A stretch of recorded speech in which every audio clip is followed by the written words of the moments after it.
أعوذ بالله من الشيطان الرجيم بسم الله الرحمن الرحيم الحمد لله الصلاة والسلام على رسول الله ثم أما بعد السلام عليكم ورحمة الله وبركاته. خب امام نووی رحمه الله در باب ذکر موت یادآوری مرگ و آرزوها را کوتاه کردن برای ما و شما بیان کرد آیت ها را. اکنون میگذاریم در قسم حدیث ها. حدیث 573 و عن ابن عمر رضی الله عنهما قال، حدیث 573 از کتاب ریاض الصالحین. و عن ابن عمر رضی الله عنهما قال، یعنی که از ابن عمر رضی الله عنهما روایت است که گفت: اخذ رسول الله صلی الله علیه و سلم بمنکبی فقال، میگوید گرفت رسول الله صلی الله علیه و سلم کتف من را پس گفت، شانم را گرفت، کتفم را گرفت، میگوید و پس گفت که کن فی الدنیا کانک غریب او عابر سبیل. میگه گفت کن فی الدنیا، یعنی باش تو در این دنیا کانک غریب، گویا اینکه تو غریب هستی، بیگانه و مسافر هستی. یعنی که یک انسانی که در جا میرود مسافر میشود بیگانه هست، به مثل همون باش. او عابر سبیل، یا به مثل راهگذر باش در این دنیا. یعنی که این دنیا گذرا هست و دنیا میگذرد، پس در این دنیا تو به مثل مسافر یا راهگذر زندگی بکن. رواه البخاری، و این حدیث را امام بخاری رحمه الله روایت کردگی است. و کان ابن عمر رضی الله عنهما یقول، میگه که ابن عمر رضی الله عنهما میگفت که اذا امسیت فلا تنتظر الصباح، یعنی وقتی که بیگه شد، بیگه کردی روز را، فلا تنتظر الصباح، پس انتظار صبح شدنش نباش. و اذا اصبحت فلا تنتظر المساء، و هنگامی که صبح کردی شب را، فلا تنتظر المساء، پس انتظاری بیگاه شدنش نباش. یعنی چکار کن؟ خذ من صحتک لمرضک، یعنی استفاده بر صحت و سلامتیت را از برای بیماریت، یعنی از صحت و سلامتیت استفاده بر، عبادت بکن، طاعت بکن، کارات خیرات و کارهای نیک و عبادت را کامل انجام بده برای بیماریت. وقتی بیمار شدی حتما دیگر بسیار کارها را میخواهی بکنی و ما کردن نمیتوانی. و من حیاتک لموتک، و همچنین استفاده بر غنیمت بدان حیاتت را از برای مرگت، یعنی زندگیت را غنیمت بدان. شاید امروز هستی، فردا هستی، پس از فردا نیستی، از این حساب از روزها استفاده برو غنیمت بدان. این سخن ابن عمر رضی الله عنه. خب بعد از این حدیث 574 و عنه، یعنی همچنین باز از ابن عمر رضی الله عنه روایت است: ان رسول الله صلی الله علیه و سلم قال، هر آینه میگه رسول الله صلی الله علیه و سلم گفت: ما حق امرئ مسلم له شیء یوصی فیه یبیت لیلتین الا ووصیته مکتوبه عنده. خب میگه پیغمبر صلی الله علیه و سلم گفت که ما حق امرئ مسلمین، یعنی جایز نیست برای هر یک شخص مسلمان، درست نیست برای هر یک شخص مسلمان، له شیء، که همون شخص مسلمان یک چیز دارد، یعنی دارا بگیم مال دارد یا یک چیز دارد، یوصی فیه، یعنی که باید وصیت بکند آن را، یعنی برای وصیت کردن چیزی داشته باشد. یوسفی یعنی که برای وصیت کردن در همان چیز یا چیزی دارد که میشد اون را وصیت بکند. یبی چی جایز نیست؟ یبی تو لیلتینی، دو شب را بگذراند. یبی تو لیلتین یعنی دو شب را روز کند. الا و وصیته مکتوبه عنده، مگر اینکه باید وصیت اون انسان نوشته باشد، نوشته شده باشد در نزدش، یعنی وصیتش باید قطعیش باشد. و اما یعنی هر انسان چیزی دارد می شود در آن چیز وصیت کرد و 2 روز را بگذراند و وصیت نکند، این براش جایز نیست. یعنی که باید وصیت بکند. انسان هر چیزی که دارد باید در اون چیزهاش وصیت بکند. مثلا انسان مالدار در مالش، انسان خانه دارد در خانهش، انسانی که فرزند دارد برای فرزنداش، برای اینها باید وصیت بکند. میگه حدیث متفق علیه است. هذا لفظ البخاری، این لفظ بخاری است. و فی روایت للمسلمین، و در یک روایت دیگر امام مسلم آوردگی است، میگه که یبیت 3 لیالین، و مثل همون حدیث بالایی، یعنی جایز نیست برای هر یک مسلمانی که چیزی برای وصیت کردن دارد و 3 روز رو بگذراند. یبیت 3 لیالین، 3 شبانه روز رو بگذراند و وصیت نکرده باشد، این میگه براش جایز نیست. قال ابن عمر، ابن عمر رضی الله عنه میگوید ما مرت علی لیلة منذ سمعت رسول الله صلی الله علیه وسلم قال ذلك، یعنی نگذشته است بر من شب از زمانی که شنیدم از رسول الله صلی الله علیه وسلم که گفته است این سخن را، الا و عندی وصیتی، مگر اینکه در پیش من میگه وصیتم آماده و تیار است. یعنی وصیتم همه وقت در برم بود. بعد از اونی که از رسول الله میگه این سخن را شنیدم، دیگه همیشه و دائمی وصیتم در برم هست. خب بعد از این حدیثی 500، یعنی که این در مسئله وصیت است که یک انسان یعنی که وصیت باید داشته باشد. علما وصیت به 3 قسم تقسیم میکنن: وصیت واجب، وصیت مباح و وصیت حرام.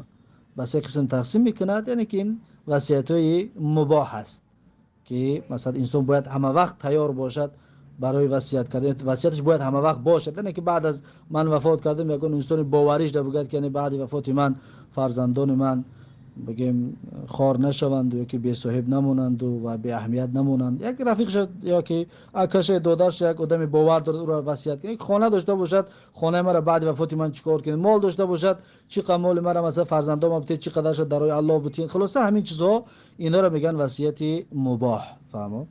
اما وصیت حتمی اون پیش از مرگ است که انسان در حالت جانتی است. اما انسان در حالت جانتی نیست که حالی بگیم صحت و سلامت است، این مباح است. و وصیت حرام، مال شد درای حرام، یا که همه مال شد در یک فرزندش بتید وصیت کنه بگیم همه مال من ای بچه کلانیم یا همش ای بچه میدکیم، این حرام است، جایز نیست این وصیت.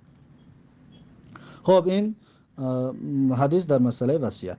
خب بعد از این حدیث 575 و عن انس رضی الله عنه قال، یعنی که از انس رضی الله عنه روایت است که گفت خط النبی صلی الله علیه و سلم خطوطا، یعنی خط کشید رسول الله صلی الله علیه و سلم، چند خط رسول الله صلی الله علیه و سلم کشید. هذا فقال، پس میگه پیغمبر صلی الله علیه و سلم گفت که هذا الانسان، گفت این انسان است، و هذا اجله، و گفت این اجلش است. در کتاب شما هم بعد حدیث 576 یک خط کشیدگی هست یا چهار کنجه است بینش. بله انا همون خط اهمیت نوزی نمی حدیث در 2 حدیث در مثلا همین 4 کنجه است. فهمو؟ میگه هذا الانسان، او رقم خطی که در بین زیادی برو ورده کوی خطی بینش، انا همون خطی بینگی میگه انسان است. فهمو؟ این انسان است.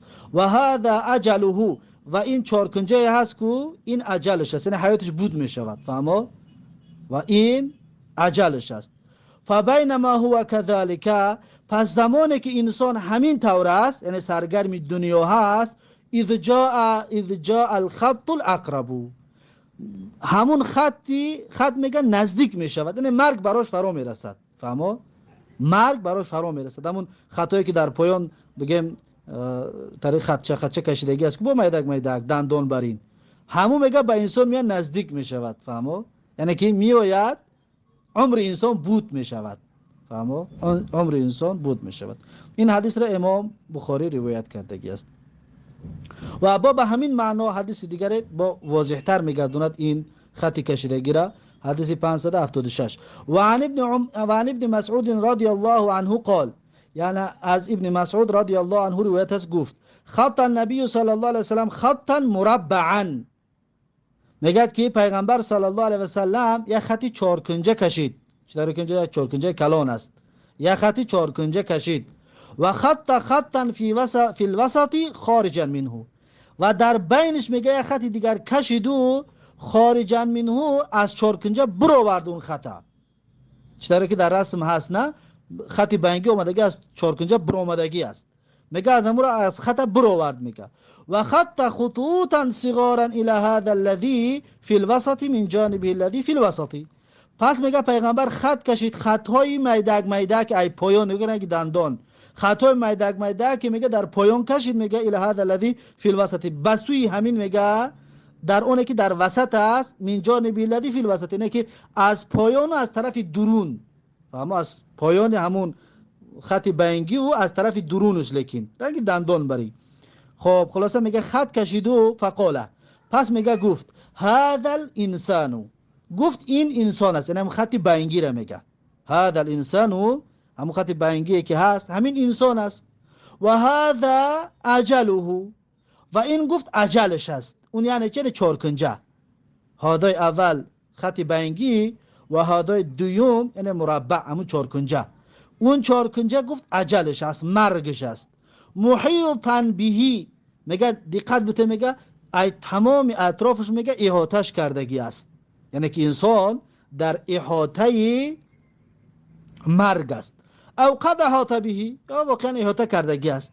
و هذا الذي هو خارج عمله، و این خطی که میگه آمدگی است تو از چارکنجه بیرو بر آمدگی هست، این میگه آرزوهای انسان است، این آرزو عمله یعنی که آرزوهاش است. و هذه الخطوط صغار الاعراض، و این خطای پایان میدک میدک که در پایانش هست، که دندان بر این است کو، این خطای پایانگی میگه الاعراض است. اعراض یعنی که مشکلات و بگیم وزمینی ها و دشواری ها و حادثه هایی که در حیات انسان میشود، اینها انا همون مشکلات حیات انسان است. فاین اخطأ هذا نهضه هذا، ببین در پایان چند تا خط کشیده است، نه دندان. میگه فاین اخطأ هذا، پس اگر کی خطا کند انسان را، این یعنی همین خطای مدک یتش، یعنی مشکلات یتش اگر کی خطا کرد، یعنی که انسان را هلاک نکرد، نهضه هذا، یعنی که گرفتار میکند انسان را خطی دیگر. یعنی در پایان چندین مشکلات است. مشکلات یکم بگم هلاک نکرد، دیمش میکند، دیمش نکرد، سیمش میکند. فهمو؟ خلاصه آهسته آهسته انسان را به هلاکت میرساند. و این اخطاء هذا نحو هذا، و اگر خطا کند انسان را این یک تاش، نحو هذا گرفتار میکند انسان را یک تا دیگرش. خلاصه همون مشکلات است، یک تا نه یک تاش سبب میشود، بعد انسان هلاک میشود، اما در دایره چی است؟ در دایره مرگ انسان احاطه شدگی هست. اما نگاه کنید که پیغمبر صلی الله علیه و سلم خطی که کشید از چارکنجه خط برآورد بیرون، یعنی که انسان بگم 50 سال عمر دیدنی باشد، اگر مثلا 70 سال آرزو دارد که باید چیکار کند، یعنی که رشاد میگیره 5 سال پس چیکار میکنیم، 10 سال پس چیکار میکنیم. برای خاطر پیغمبر گفت که عمل انسان بیرون است از حیاتش، از زندگیش، یعنی که زیادتر از زندگیش است. رواه البخاری، این حدیث را امام بخاری روایت کرده و هذه صورته، و این میگه همون صورتی است که پیغمبر گفتگی بود، رسمش کشیده است.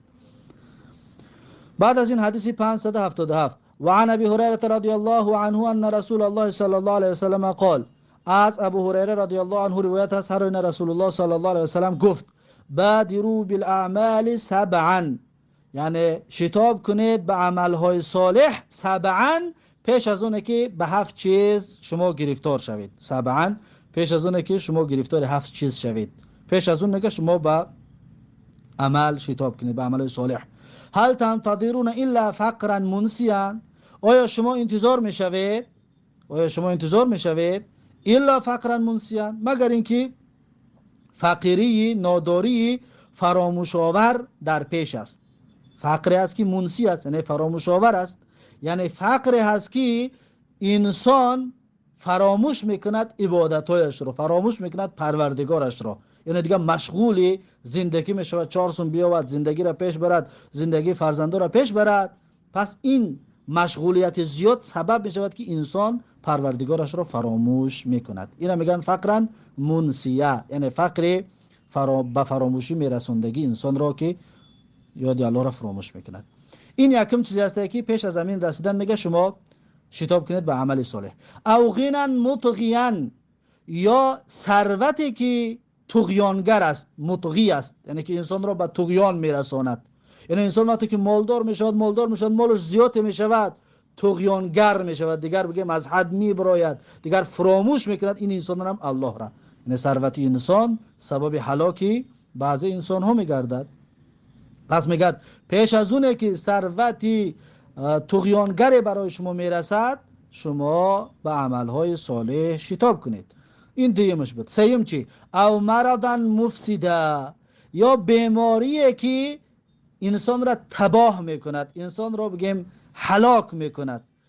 پیش از بیماری هلاک کننده پس شما شتاب کنید به عمل صالح. این سیمش. چهارم چی است؟ او هرما مفنده، یا پیریه که مفند است. پیریه که مفند است یعنی که مفند یعنی که سببی از بین رفتن عقل. یعنی انسان پیر می شود که عقلش از بین میرد و مثل کودک میگردد. پس شما میگه پیش از اونه که همین پیری از بین برنده عقل به سر شما میآید، شما به عملهای صالح چنگ بزنید و شتاب کنید. این چهارمش بوده. پنجمش او موتا مجهزه، پنجمش یا مرگ که مجهز است، مجهز ناگهان است، به خاطر مرگ به بالای سرت می آید. پیش از آمدن به خاطر مرگ به بالای سرت شما عمل بکنید و عملهای صالح چنگ بزنید. ششمش اوی دجال، یا پیش از آمدن دجال، پیش از اونه که دجال می آید عملهای صالح دا شتاب کنید. فشر غائب ینتظروا، پس این دجال بدترین غایب است که انتظار گردانده می شود انسان. یعنی که بدترین چیزی که ما انتظارش هستیم این دجال است. یعنی دجال حتما می آید و غایب است. پس این بدترین چیزی است که ما انتظارش هستیم. و این ششمش بود دجال. هفتم او ساعت، یا قیامت، پیش از آمدن قیامت، پیش از اون قیامت فرا می رسد، شما با عملهای صالح بشتابید. و ساعت ادها و امر، یعنی که قیامت سختتر و تلختر است. ادها یعنی سختتر است و امر یعنی تلختر است، بسیار تلخ است قیامت. پیش از اون که این هفت چیز می آید، پیغمبر صلی الله علیه و سلم میگه شما به عملهای صالح چنگ بزنید. رواه ترمذی، امام ترمذی این حدیث روایت کرده و قال حدیث حسن، و گفته است که حدیث حسن است. خب حدیث 578 و عنه قال، و از وی یعنی از ابو هریره رضی الله عنه روایت است که گفت قال رسول الله صلی الله علیه و سلم، میگه رسول الله صلی الله علیه و سلم گفت که اکثروا ذکر هذه اللذات، پیغمبر صلی الله علیه و سلم گفت بسیار به یاد بیارید هاذم لذات را. هاذم یعنی که از بین برنده یا قطع کننده لذت ها را، که لذت های انسان را قطع میکند، لذت های انسان را از بین میبرد. میگه این را شما بسیار یاد بکنید. این قطع کننده لذت ها چی است؟ یعنی مرگ. یعنی میگه الموت، یعنی مقصدش مرگ است. یعنی مرگ همیشه به یاد بیارید، همیشه در یادتان مرگ باشد. رواه ترمذی، این حدیث امام ترمذی روایت کرده و قال حدیث حسن، و گفته است که حدیث حسن است. خب بعد از این حدیث 579 و عن ابی بن کعب رضی الله عنه، از ابی بن کعب رضی الله عنه روایت است کان رسول الله صلی الله علیه و سلم اذا ذهب ثلث الليل، میگه بود رسول الله صلی الله علیه و سلم اذا هنگامی که ذهب ثلث اللیل میگذشت سه یک شب که میگذشت، قام فقاله، رسول الله از جایش میخست و میگفت که یا ایها الناس اذکروا الله، ای مردم یاد الله را بکنید. جاءت الراجفه، آمد راجفه، یعنی یکم دمیدنی سور، یکم دمیدنی بگیم به مثل قیامت ده، وقتی سور میدمد انسان هلاک می شود، یعنی انسان میغلطد دیگه بگیم در زمین، به مثل همین میگه سه یک شب که میگذشت رسول الله این گپ میگفت، یعنی مردم همه رنگ قیامت بری شد، همه خواب شد، همه در زمین ها افتیدن، میگه ما در جگهشون خواب است. جاءت راجفه یعنی آمد راجفه، یعنی یکم دمیدن سور آمد. خب تتبعها رادفه، پس بعد از این یکم می آید رادفه، یعنی دویم دمیدن استور می آید، یعنی قیامت حقیقی. یعنی که برام خاطر یعنی خواب کردن هم به مثل چی است؟ به مثل مرگ است، یعنی مرگ صغراش میگن. پس این مرگ معده از خواب کردن، پیغمبر صلی الله علیه و آله گفت که دویمش می آید، یعنی دمیدن در صور قیامت واقعی. پیغمبر میگه که جاء الموت بما فیه، آمد مرگ به هر آن مشکلاتی که همراه خودش دارد. جاء الموت بما فیه، و آمد مرگ و هر آن مشکلاتی که همراه خودش دارد. دوباره رسول الله این سخن را تکرار کرد. قلتو، اکنون ابو ابی ابن کعب میگه گفتم که یا رسول الله اینی اکثر الصلاه علیک، گفتم که رسول الله من اکثر الصلاه علیک، یعنی بسیار درود میفرستم برای تو. صلات در اینجا به معنی صلوات است، یعنی درود. بسیار درود میفرستم برای تو ای رسول الله. فکم اجعل لك من صلاتی، پس چی قدر دعاهایم را قرار بدهم برای تو ای پیغمبر. من صلاتی، صلات دیم اینجا به معنی دعا هست. فهمو؟ صلات یکم درود و صلوات است، این صلاتی یعنی که دعاهایم را، یعنی که در وقت دعا کردنم چی قدرش را گفتم که رسول الله چی قدرش را با صلوات فرستادن مشغول کنم. قال ما شئت، میگه پیغمبر گفت چی قدرش خودت میخواهی، یعنی چند قدر وقتی که خودت میخواهی هم قدر صلوات بفرست. قلت الربع، میگه گفتم که رسول الله میشه 4/1، مثلا اگر که 4 ساعت دعا کردنی باشم 1 ساعت صلوات بفرستم. قال ما شئت، میگه پیغمبر گفت چی خیلی خودت میخواهی. فان زدت فهو خیر لك، میگه اگر از اینم زیادش کنی پس فایده خودت است. میگه گفتم که قلت فالنصف، میگه گفتم نصفش رو چی، یعنی از 4 ساعت 2 ساعتش رو صلوات بفرستم میشود. قال ما شئت، میگه پیغمبر گفت چی خودت میخواهی. فان زدت فهو خیر لك، میگه اگر که از اینم زیادش کنی پس این بهتر برای تو است. قلت فالثلثین، میگه گفتم که رسول الله از 3/2 چی، یعنی تقریبا بگیم 3 ساعت یا قریب 3 ساعتش به صلوات فرستادن صرف کنم و 1 ساعت به دعا. فقال، میگه پس پیغمبر گفت که ما شئت، یعنی چطوری خودت میخواهی. فان زدت فهو خیر لك، میگه اگر از این هم زیاد کنی، از 3/2 هم زیاد کنی، فهو خیر لك، میگه این برای تو بهتر و خوبتر است.